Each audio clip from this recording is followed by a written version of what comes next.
5. Relatives to avoid after 65. Number 5 is shocking. As we move into our golden years, life becomes more about cherishing peace, celebrating small joys, and nurturing meaningful relationships. However, not all relationships contribute positively to our well-being. Some relatives, intentionally or unintentionally, may drain your energy, steal your joy, or undermine your independence. It's not about cutting people off, but setting boundaries to protect your peace of mind. Here are 5 types of relatives to approach with caution after 65, and how to navigate these dynamics with wisdom and grace. If you enjoyed this video, give it a thumbs up. Don't forget to subscribe and turn on notifications so you never miss an update. 1. The emotional storm chaser. Every visit feels like a whirlwind of drama. How do you protect your peace? We all have that one relative, the person who carries chaos with them wherever they go. They're the ones who call you, not to ask how you're doing, but to unload the latest saga in their life. They find crises in the mundane, turn disagreements into battles, and leave you feeling emotionally wrung out after every interaction. It's not that they're bad people. Often they don't realize the toll their behavior takes on those around them. But as you age, the stakes are different. Protecting your peace is no longer a luxury. It's a necessity. Imagine this. You're finally sitting down with a cup of tea on a quiet morning, looking out at the garden or reading a favorite book, and the phone rings. It's your emotional storm chaser relative, and before you can even say hello, they're off and running, recounting the latest catastrophe. Perhaps it's a minor inconvenience at work, a misunderstanding with a friend, or another family drama that somehow becomes your problem. By the time the conversation ends, your peaceful morning has evaporated, replaced by the weight of their troubles. Here's the truth. At this stage in life, you deserve calm. Your emotional energy is precious, and constantly being pulled into someone else's whirlwind can drain your reserves faster than you might realize. Research has shown that chronic stress can lead to numerous health issues, including heart disease, impaired immunity, and even cognitive decline. It's not just about avoiding discomfort, it's about safeguarding your health and well-being. So, how do you handle this without cutting them off entirely? It starts with boundaries, which are not walls, but bridges to healthier relationships. The first step is recognizing that you are not obligated to fix their problems. When they call, listen with compassion, but resist the urge to dive into their storm. Offer simple affirmations like, "That sounds really tough," but steer clear of getting involved or offering solutions unless absolutely necessary. If the pattern continues, it may be time to have an honest conversation.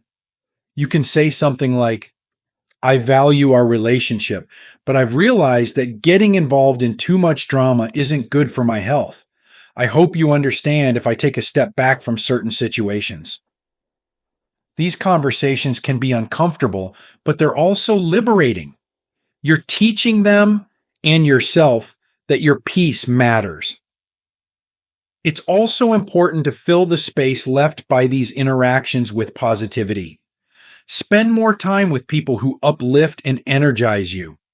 Reconnect with old friends who share your values, or join local groups where you can meet others who bring joy into your life. Rediscover the activities that make you feel centered, whether it's gardening, painting, or taking a quiet walk in nature. The emotional storm chaser relative may always carry their clouds with them, but you don't have to stand in the rain. By choosing peace, you're not only protecting your own well-being, but also showing them, in your own quiet way, what a life of balance and calm can look like. Sometimes, the best way to inspire change in others is by living it yourself. 2. The financial freeloader. It's okay to help, but not at the expense of your peace of mind or your retirement savings. As we grow older, the fruits of a lifetime of hard work become something to be cherished.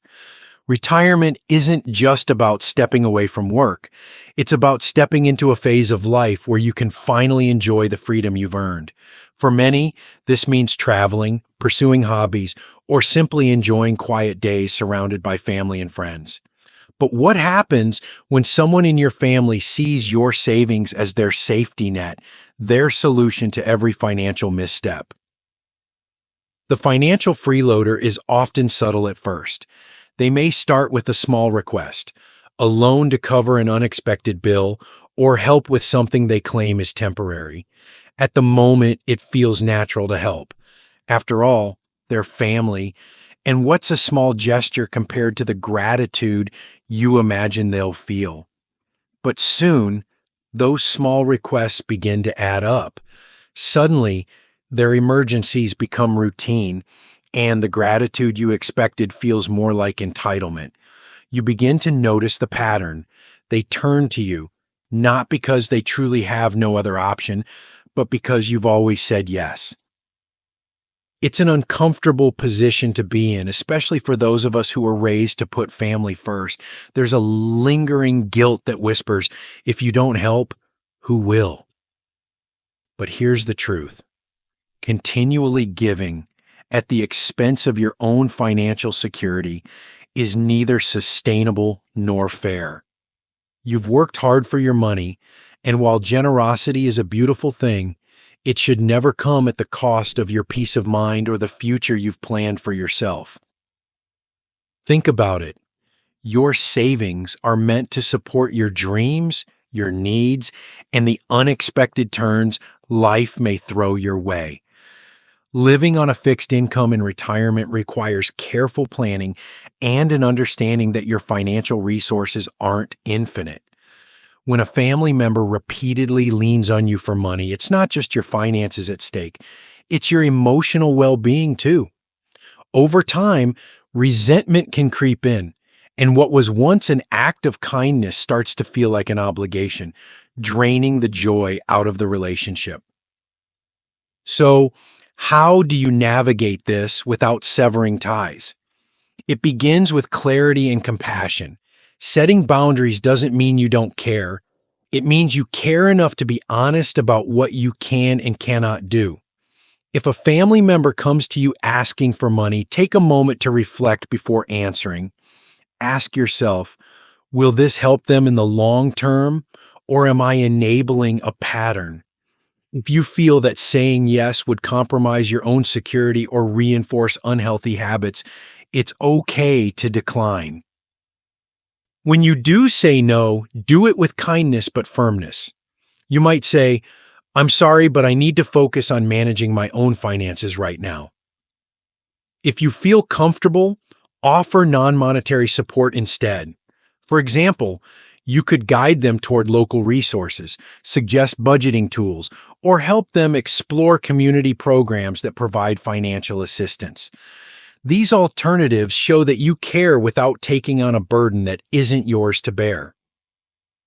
It's also important to shift your perspective about what helping truly means. Sometimes the greatest gift you can give someone is the opportunity to solve their own problems. By stepping back, you allow them to develop resilience and learn to navigate challenges independently. This doesn't mean you love them any less. It means you trust in their ability to grow. At the same time, focus on celebrating your own financial freedom. Take pride in the fact that you've worked hard to create stability for yourself.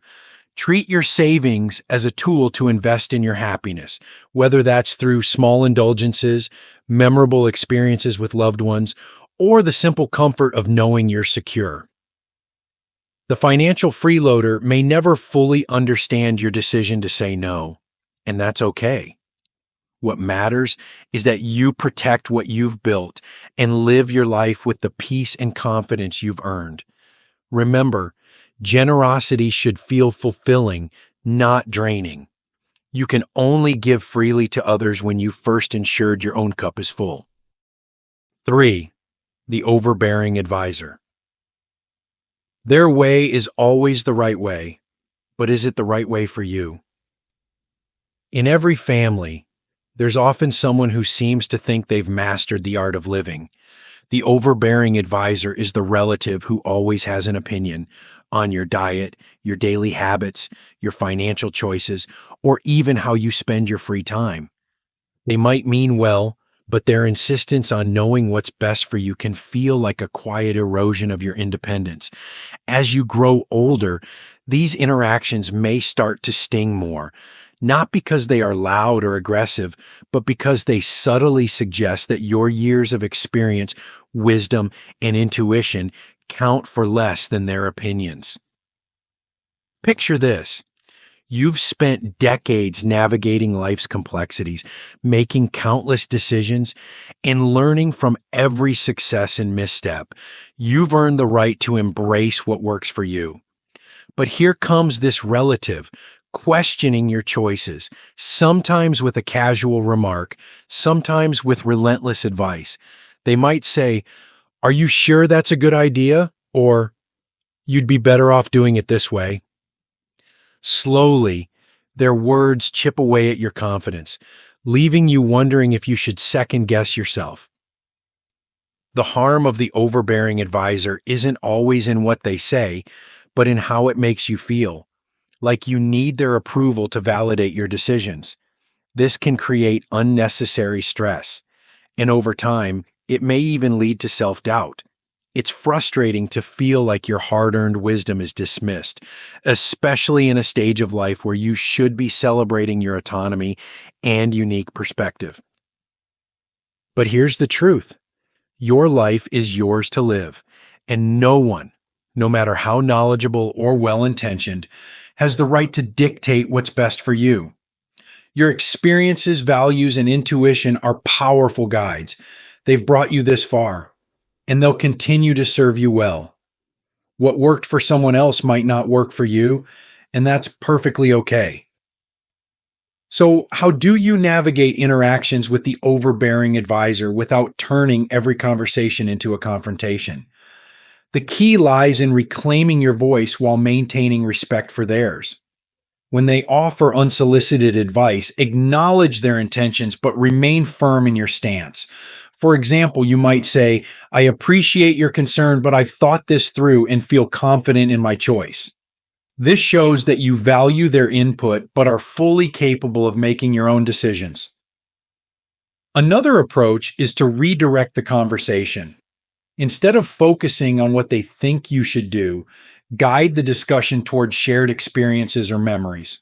For instance, "That's an interesting point, but I've found that this approach works for me. By the way, do you remember when we..." Shifting the topic gently can help diffuse tension and remind them that your relationship isn't solely about advice or debate. It's also helpful to reflect on the deeper reason their behavior bothers you. Is it because you feel unheard, or perhaps because their advice triggers fears or insecurities you didn't realize you had? By understanding your emotional response, you can approach the situation with greater clarity and compassion, not just for them, but for yourself. At the same time, make a conscious effort to surround yourself with people who respect and celebrate your independence. Spend time with friends or family members who encourage your choices and uplift your confidence.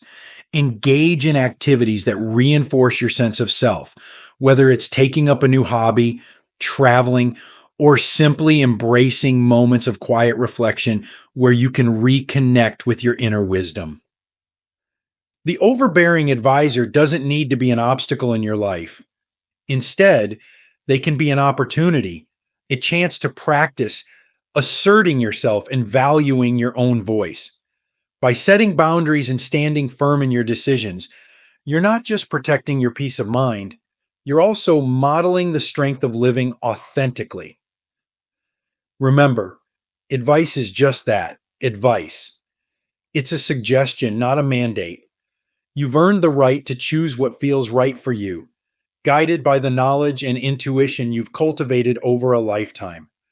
The beauty of this stage in life is the freedom to chart your own path without needing anyone's approval.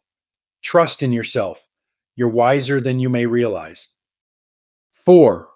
The emotional manipulator. If you cared, you'd do it. Sound familiar? There's a unique kind of discomfort that comes from being manipulated by someone you love. The emotional manipulator is that family member who knows exactly how to pull on your heartstrings. Their words may sound innocent, but they're laced with guilt. After all I've done for you, say, or I thought you cared about family. It's a subtle yet powerful way of bending your will to their desires, leaving you feeling trapped between their needs and your own well being. For those in their later years, this dynamic can be particularly draining. You've spent a lifetime giving to your family, your career, your community, and now is the time when you should be able to say no without guilt, to prioritize your own health, happiness, and peace. Yet, emotional manipulators have a way of making even the most justified boundaries feel like acts of betrayal. They create a narrative where their happiness hinges entirely on your compliance, and in doing so, they make it incredibly hard to walk away from their demands.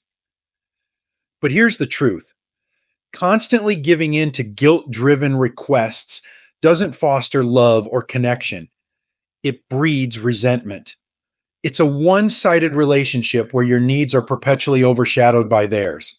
And over time, this emotional burden can manifest as anxiety, stress, or even depression, especially when you feel like no matter how much you give, it's never enough.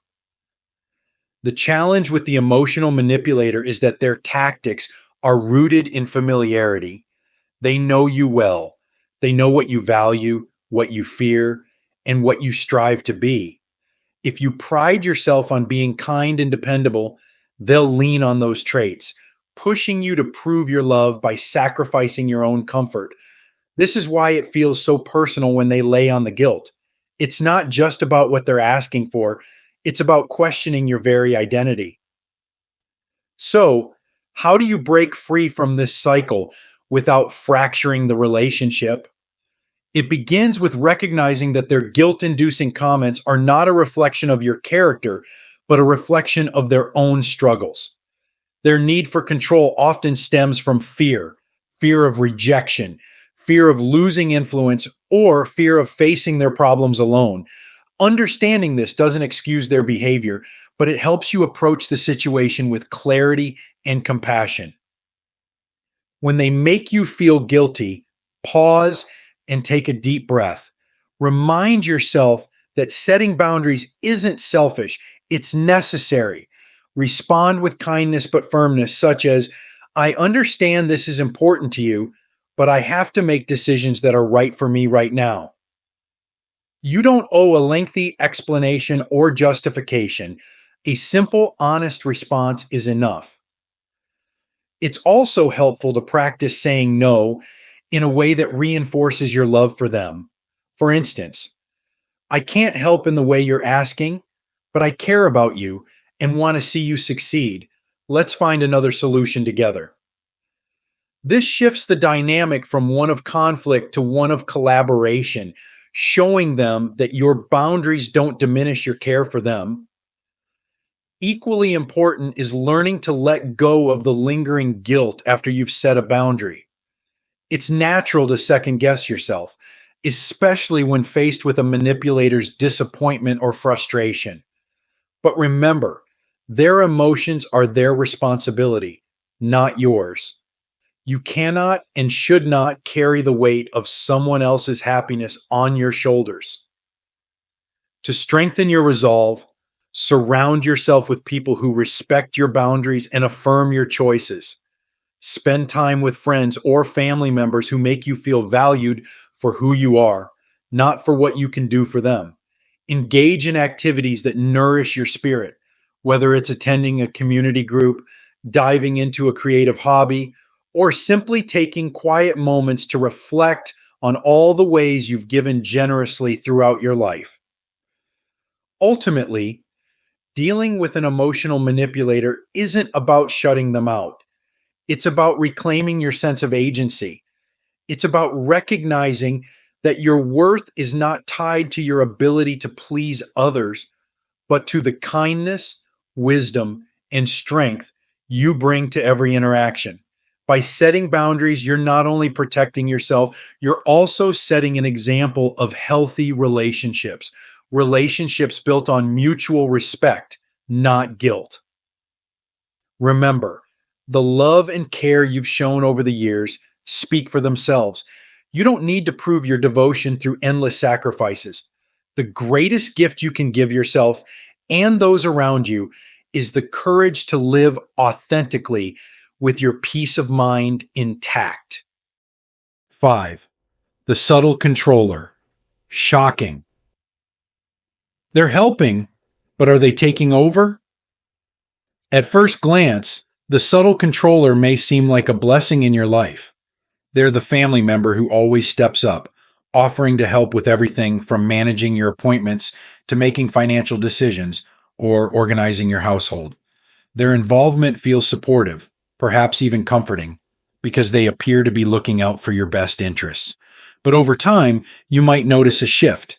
Their help begins to feel less like support and more like control, and before you know it, you're left questioning how much of your independence you've given away.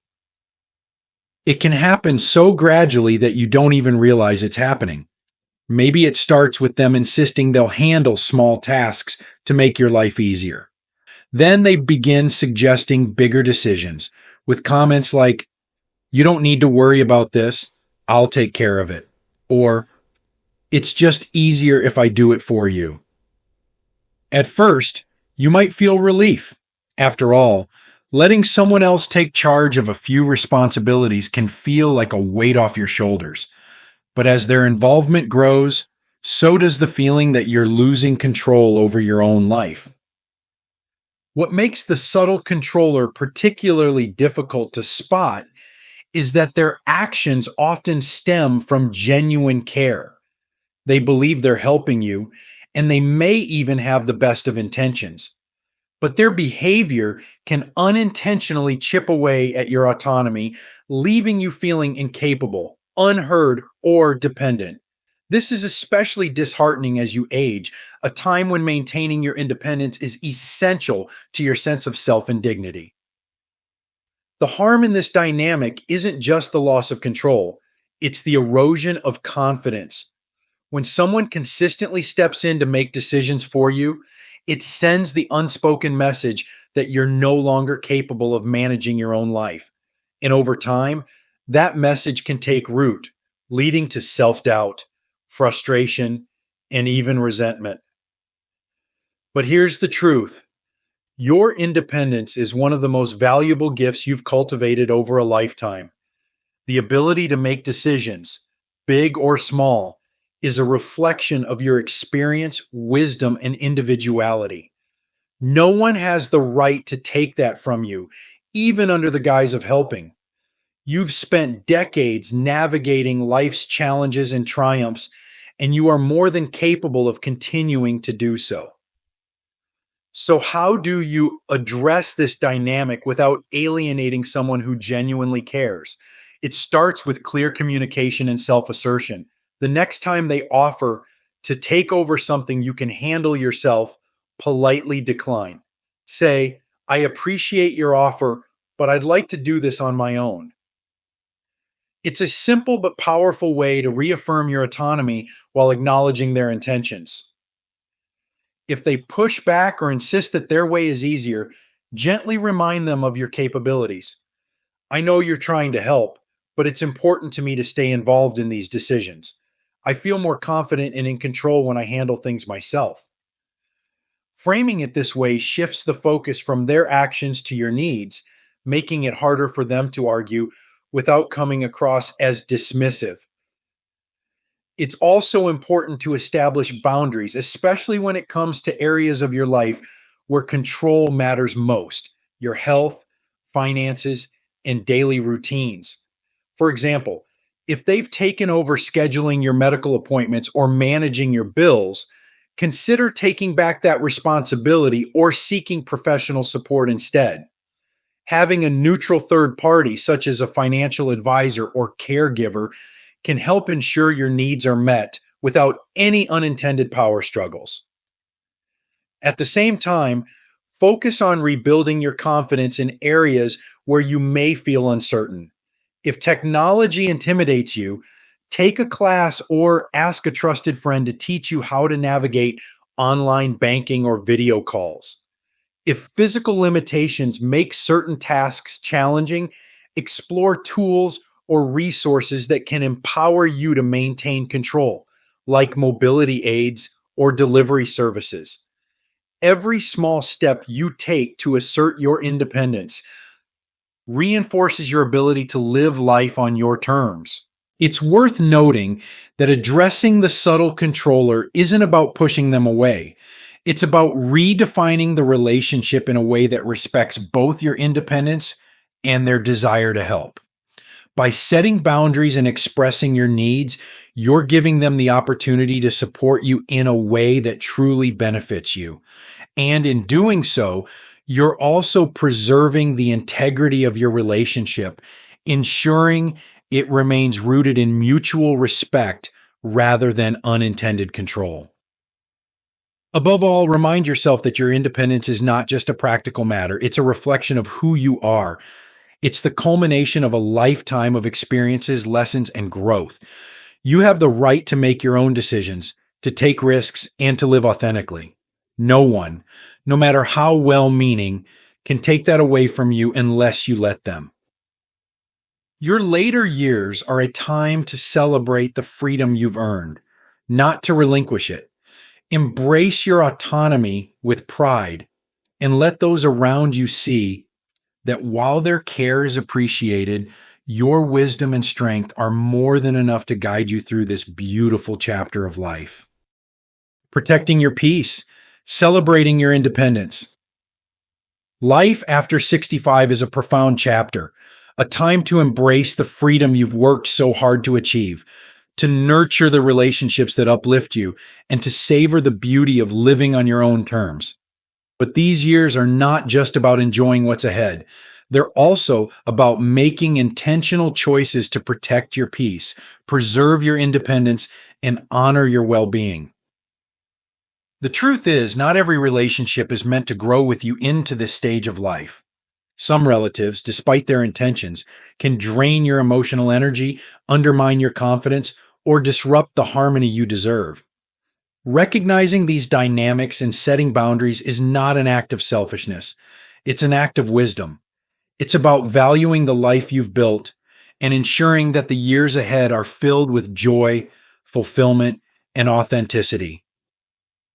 Remember, boundaries aren't about shutting people out. They're about creating a space where mutual respect can thrive. By saying no to relationships or behaviors that hinder your happiness, you're saying yes to the things that truly matter: your health, your dreams, and the connections that bring you genuine joy. As you move forward, let this be your mantra: my life is my own. Let no one make you feel guilty for prioritizing your well-being. Let no one make you doubt the wisdom you've gained over a lifetime. And let no one take away the peace you've worked so hard to cultivate. Surround yourself with people who see your value, who respect your voice, and who celebrate the unique journey you've traveled. Find joy in the small moments, in the laughter of friends, in the warmth of a sunrise, and in the quiet confidence of knowing that you are exactly where you are meant to be. This is your time. Time to live boldly, love deeply, and cherish every moment with the grace and wisdom that only a life well lived can bring. Protect your peace, celebrate your independence, and remember, the best chapters are often the ones where you write the story your way. These lessons are meant to inspire you to live fully and authentically. Now, I'd love to hear from you. Take a moment to reflect and share one thing you've learned and plan to apply in your own life.